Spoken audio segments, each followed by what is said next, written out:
Hello everyone.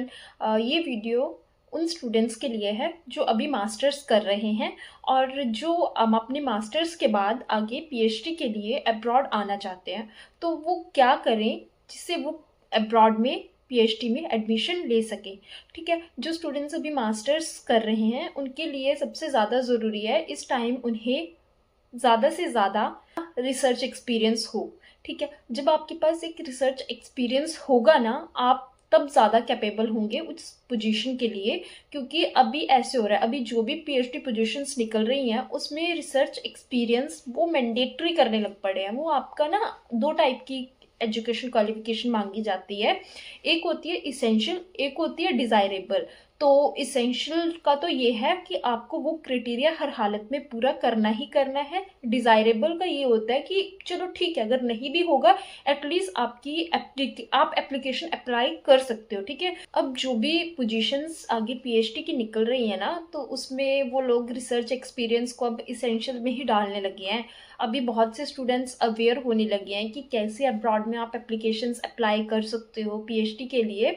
और इस criteria से कंपटीशन काफ़ी इंक्रीज हो रहा है, तो ज़्यादा से ज़्यादा वही बच्चों की सिलेक्शन हो रही है जिनके पास कुछ एक्सपीरियंस है।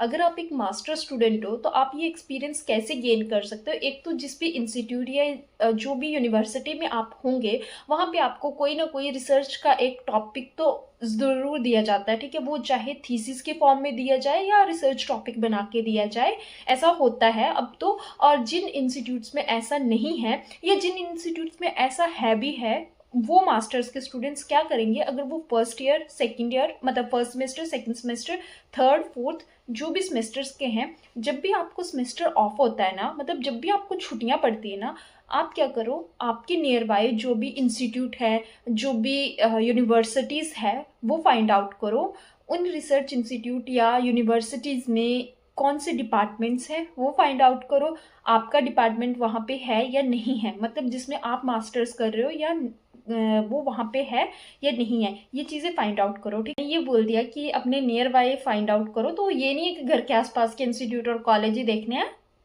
दूर भी देख सकते हो। ठीक है, ये तो मैंने ऐसे ही बोला जस्ट क्योंकि आपकी रिसर्च है, आपको देखना है कि आपको आपके लाइक डिपार्टमेंट्स कहाँ मिलेंगी। और ट्राई करना है जो थोड़े से जिनका एक थोड़ा नाम होता है वही इंस्टीट्यूट वही यूनिवर्सिटीज़ पे आप ट्राई करो।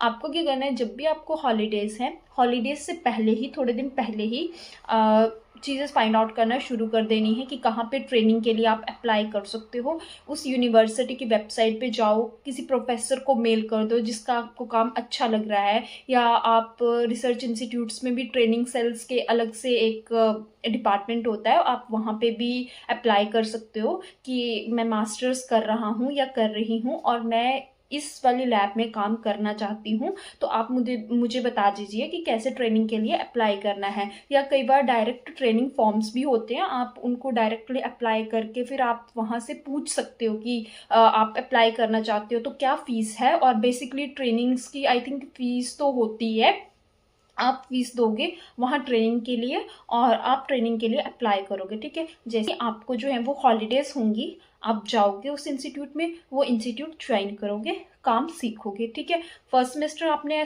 फर्स्ट सेमेस्टर के बाद भी ऐसे करना है, सेकंड के बाद भी, थर्ड के बाद भी और फोर्थ के बाद भी थोड़े टाइम के लिए ऐसे ही करना है। जब तक आपको वैकेंसीज मिलती नहीं है तब तक आपने एज अ ट्रेनी वहाँ पे काम करना ही करना है। ठीक है, और जिनको ईयर वाइज छुट्टियाँ होती हैं, बहुत से इंस्टीट्यूट और यूनिवर्सिटीज़ में ईयर वाइज छुट्टियाँ होती हैं, 1 ईयर के बाद 1 मंथ की छुट्टी मिलती है, वो उस हिसाब से अपनी छुट्टी से कम 1 या 2 महीने पहले ही साइंटिस्ट को अप्रोच करोगे, साइंटिस्ट को बोलोगे, मेल्स लिखोगे कि हमें आपके अंडर ट्रेनिंग करनी है। ठीक है, तो साइंटिस्ट भी आपको क्राइटेरिया बता देते हैं, समझा देते हैं, या तो यूनिवर्सिटी या इंस्टीट्यूट की वेबसाइट पे जाके ये सारी चीज़ें खुद फाइंड आउट करोगे, खुद ट्रेनिंग के लिए अप्लाई करोगे। देखो, ट्रेनिंग बहुत ज़रूरी होती है, बहुत ज़रूरी। इससे आपको एक रिसर्च एक्सपीरियंस और रिसर्च एक्सपोजर मिलता है, आपको टूल एंड टेक्निक्स का अच्छा खासा नॉलेज मिलता है। ठीक है, आप अपने इंस्टीट्यूट या यूनिवर्सिटीज़ में भी नो डाउट रिसर्च कर रहे होते हो, बट आपको एक अलग एक्सपोजर मिलता है और इससे आपका ना सीवी बहुत स्ट्रांग बनता है कि आपके पास सिर्फ एक ही जगह का एक्सपीरियंस नहीं, आपके पास एक से ज़्यादा जगह का भी एक्सपीरियंस है। ठीक है, आप अप्लाई करते हो ना तो हमेशा ना एक रिकमेंडेशन लेटर मांगा जाता है। ठीक है, तो रिकमेंडेशन जहाँ पे आप आपने ट्रेनिंग लगवाई होगी, आप उस साइंटिस्ट से एक रिकमेंडेशन लेटर ले सकते हो। उस रिकमेंडेशन लेटर में आपका काम मेंशन होता है, आपने क्या टूल एंड टेक्निक्स सीखे होते हैं, वो सब कुछ मेंशन होता है, ठीक है। तो आपको बहुत फ़ायदा होता है, और साथ ही साथ में आप किसी पेपर में या किसी रिव्यू आर्टिकल में किसी पीएचडी स्कॉलर के साथ मिलके या इंडिपेंडेंट उस साइंटिस्ट से बात करके आप अपना एक पेपर या रिव्यू आर्टिकल पब्लिश भी कर सकते हो, ठीक है। इससे ना बहुत ज़्यादा चांसेस होते हैं कि आपकी सिलेक्शन होगी। सिलेक्शन के एटलीस्ट आपको इंटरव्यू कॉल तो आएगी, है ना। सिलेक्शन बहुत ज़्यादा आप पे भी डिपेंड करती है, इंस्टीट्यूट पे भी डिपेंड करती है कि आप कैसे करके उस इंटरव्यू को हैंडल करते हो। बट एटलीस्ट इंटरव्यू तक पहुंचोगे तो सही, अगर आपके पास ट्रेनिंग होगी, अगर आपके पास रिसर्च एक्सपीरियंस होगा, ठीक है। और ट्राई करना अपनी मास्टर्स के बाद भी आप ट्रेनिंग लगवाओ। अगर आपको मास्टर्स के बाद ट्रेनिंग नहीं लगवानी है तो आप किसी प्रोजेक्ट में जॉब कर लो वहाँ पे, ठीक है, जिससे आपकी थोड़ी अर्निंग भी होगी, आप अपने लिए पैसे भी जोड़ लोगे बाहर आने के लिए, और आपका वो रिसर्च एक्सपीरियंस में भी काउंट होने लग पड़ेगा। तो हमेशा जो भी मास्टर्स के स्टूडेंट हैं उनके लिए ट्रेनिंग ना बहुत ज़रूरी होती है। और कई बच्चे ऐसे सोचते हैं कि 15 दिन की तो ट्रेनिंग है, क्या 15 दिन की ट्रेनिंग लगवानी हमने, है ना।